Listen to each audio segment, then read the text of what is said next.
BPSC TRE का result जब से आया है तब से इस पर कई सारे प्रश्न चिन्ह लग रहे हैं। देखिए, बहुत सारे छात्रों का सवाल है कि क्या फिर से वेटिंग लिस्ट एक बार फिर जारी हो सकता है? एक बार फिर से क्या रिवाइज्ड रिजल्ट जारी हो सकता है? क्या कुछ हो सकता है? छात्रों के बहुत सारे सवाल है कि जब 48,000 सीट वैकेंट हो रहे तो उन सीटों का क्या होगा?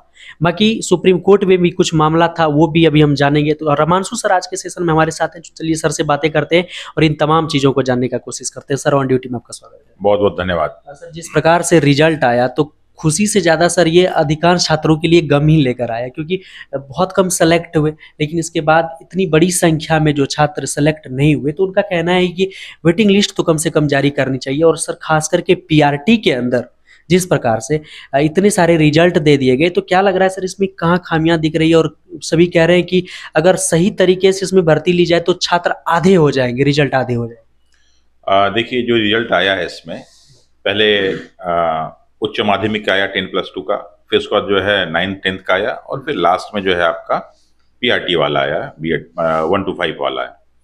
तो उसमें देखिए कुछ टेक्निकल चीज़ें हैं, उस चीज़ को समझने की ज़रूरत है कि जैसे आपने कहा कि 48,000 करीब सीटें खाली हैं, लेकिन ये सीटें कहाँ खाली हैं पहले ये जानना जरूरी है। अगर आप पूरा का पूरा देखेंगे तो जो 11th-12th है उसमें सबसे ज़्यादा सीटें खाली हैं। उसका रीज़न क्या है कि उसमें बहुत सारे सब्जेक्ट थे और बहुत सारे सब्जेक्टों में सीटें बहुत सारी निकाली गई थी, लेकिन उसमें जो कैंडिडेट थे उनकी संख्या ही कम थी, तो स्वाभाविक है कि ऐसे में सीट तो खाली रहेंगी। तो पूरे अगर हम रिजल्ट की बात करें तो लगभग लगभग 25% के करीब, बाकी 75% वहाँ खाली रह गया, तो उतने लोग भरे ही नहीं। तो एक तो बहुत बड़ा वो खाली रह गया है। उसका फिर जो 9th-10th का है उसमें भी काफ़ी हद तक सीटें खाली रहीं, क्योंकि उसमें बहुत सारे सब्जेक्ट्स थे, तो जहाँ जहाँ सब्जेक्ट हैं वहाँ वहाँ पे सीटें खाली हुई। लेकिन अगर हम पीआरटी की बात कर लें तो यहाँ लगभग लगभग 90% से ज़्यादा सीटें भर दी गई। यानी पीआरटी में सीटें खाली नहीं है, खाली हैं 9th-10th 11th-12th वाले में। यानी जो मुख्य रूप से बीएड वाले बच्चे थे उन्हीं का बहुत सारा सीट खाली रह गया, क्योंकि उसमें से बहुत सारे बच्चों ने अपना फोकस कर दिया एकदम पीआरटी की तरफ, क्योंकि उनको मालूम था कि भाई जो है बीपीएससी ने जब ये सारा का सारा एग्जाम कंडक्ट कराने जा रही है और जो शिक्षा विभाग ने सारी वैकेंसी निकाली है तो उसमें लिखा था कि डीएलएड भी शामिल होंगे, बीएड भी शामिल होंगे। तो इसलिए बच्चों ने बहुत सारा भर दिया, बहुत सारा फोकस भी कर दिया।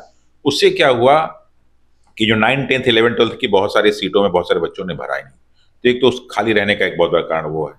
दूसरा, अब इसके आगे हम बात करते हैं कि बहुत सारे ऐसे बच्चे हैं जो तीनों जगह क्वालिफाई किए हैं। अब इन बच्चों को जो है बीपीएससी ने अलग अलग नहीं किया, इनको एक साथ कर दिया, और खुद जो है माननीय चेयरमैन साहब ने कहा कि साहब ऐसी सी बात है। तो कहा ठीक है। अब जब काउंसलिंग होगी तो स्वाभाविक है, जब 11th-12th की काउंसलिंग होने शुरू हो गई तो बहुत सारी सीटें जो है 9th-10th में भी खाली होंगी, और फिर जब 9th-10th की हो जाएगी तो बहुत सारी सीटें आपकी खाली हो जाएंगी पीआरटी में। तो एक बहुत बड़ा गैप वहां भी आने की संभावना है। तीसरा, और कहाँ पे खाली होगा, तो जो बच्चे बीटेट या सीटेट या डीएलएड या फिर बीएड जो अपेयरिंग में भर रखे थे, उन सारे बच्चों का जिनका रिजल्ट नहीं आया या उनके पास सर्टिफिकेट नहीं है, तो वो भी सारे सारे क्वालिफाई कर दिए गए। अब वो भी सीट खाली होगी, तो एक बहुत बड़ी जो है सीट खाली होने की संभावना है। तो ये जो 1,22,000 करीब निकला है रिजल्ट, मुझे लगता है कि इसमें कम से कम 30 से 40,000 सीट अभी खाली होने की संभावना बच रही है। अब इन सीटों के साथ क्या किया जाए, एक बहुत बड़ी समस्या है। तो इन सीटों के साथ यही किया जा सकता है कि एक बच्चों की वेटिंग लिस्ट निकाली जाए, ताकि जो जो सीटें खाली हो सके उसमें उनको भराया जा सकेगा। लेकिन वो तभी निकल पाएगा जब काउंसलिंग होगा। अगर हम पहले वेटिंग लिस्ट निकाल देते हैं और सीटों की संख्या ज़्यादा होगी तो कहीं ना कहीं धांधली होने की संभावना है। क्यों? क्योंकि इसमें से बहुत सारी चीज़ें अब बीपीएससी के हाथ से निकल गई, अब वो शिक्षा विभाग की ओर तरफ जा रही हैं।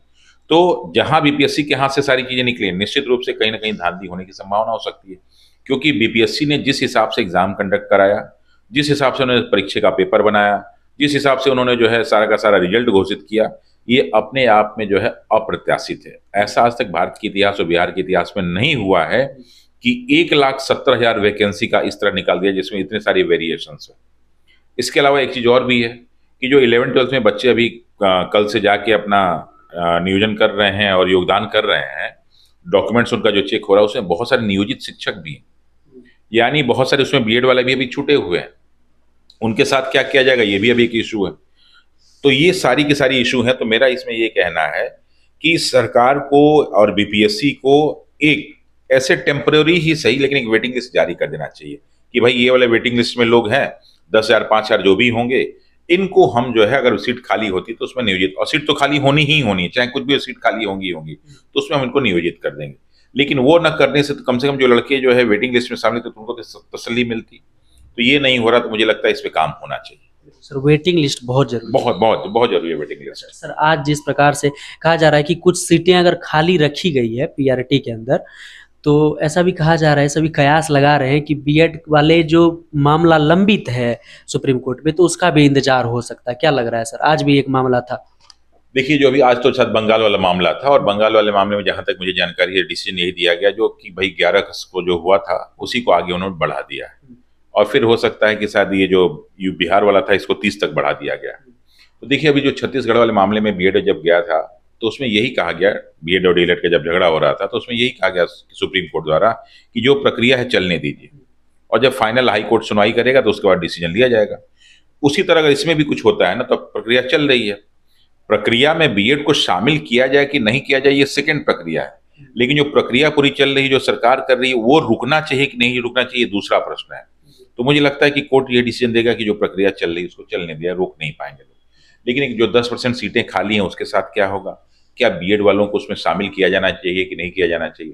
तो देखिए, अगर हम कानूनी रूप से बात करें तो कानूनी रूप से कई जगह बीएड वाले शामिल हो भी सकते हैं और कई जगह नहीं भी हो सकते हैं। उसका मेन कारण क्या है? क्योंकि जो 1 से 5 तक बनाया गया था डीएलएड के लिए बनाया गया था, लेकिन सरकार ने घोषणा की कि बीएड वाले भी शामिल होंगे। फिर सरकार ने, बीपीएससी ने घोषणा की कि भाई जो लोग बीएड वाले हैं लेकिन डीएलएड की उनके पास डिग्री है तो आगे जमा कर दें। तो उन सारे लोगों का रिजल्ट निकला हुआ है, और बहुत सारे बच्चे जो हम लोग को फोन किए कि सर हम बीएड के धारक थे और हमने 1 से 5 तक भरा था और हमारा नंबर 70 था, 75 था, इतना था, लेकिन हमारा नहीं हुआ। तो अब कानूनी रूप से तो होना संभव नहीं है वो। लेकिन देखिए सुप्रीम कोर्ट क्या डिसीजन देता है और बीपीएससी क्या फाइनल, बीपीएससी तो वही करेगा जो सुप्रीम कोर्ट कहेगा। सर आज भी एक याचिका दायर की गई है जिस प्रकार से बीएड वालों की तरफ से, कि जो स्टे लगाया जाए रिजल्ट पर, जो रिजल्ट जारी कर दिया गया है सुनवाई से पहले। क्या लग रहा है सर कि लगाएगी सुप्रीम कोर्ट? देखिए, जब वो छत्तीसगढ़ वाले मसले पे नहीं लगा तो यहाँ भी नहीं लगेगा, और इसको स्टे नहीं लगाया जाएगा। चाहे जो प्रक्रिया चल रही है उसको चलने दीजिए। स्टे लगने की संभावना बहुत ही कम है, बहुत ही कम। फाइनली बस मैं चाहूंगा कि सर 2 शब्द में आप जवाब दें, कितने चांसेस लग रहे हैं कि वेटिंग लिस्ट जारी होगा और फिर से रिवाइज्ड रिजल्ट जारी होगा? रिवाइज की संभावना तो कम है, लेकिन वेटिंग लिस्ट 100% जारी होगा। अभी कब जारी होगा ये नहीं कहा जा सकता मुझे, लेकिन मुझे लगता है कि इस दशहरा के बाद, छुट्टी के बाद ही उसकी जो है अनाउंसमेंट हो पाएगा, अभी नहीं। हो जाएगा सर। बिल्कुल होगा। बहुत धन्यवाद सर समय देने के लिए। Thank you.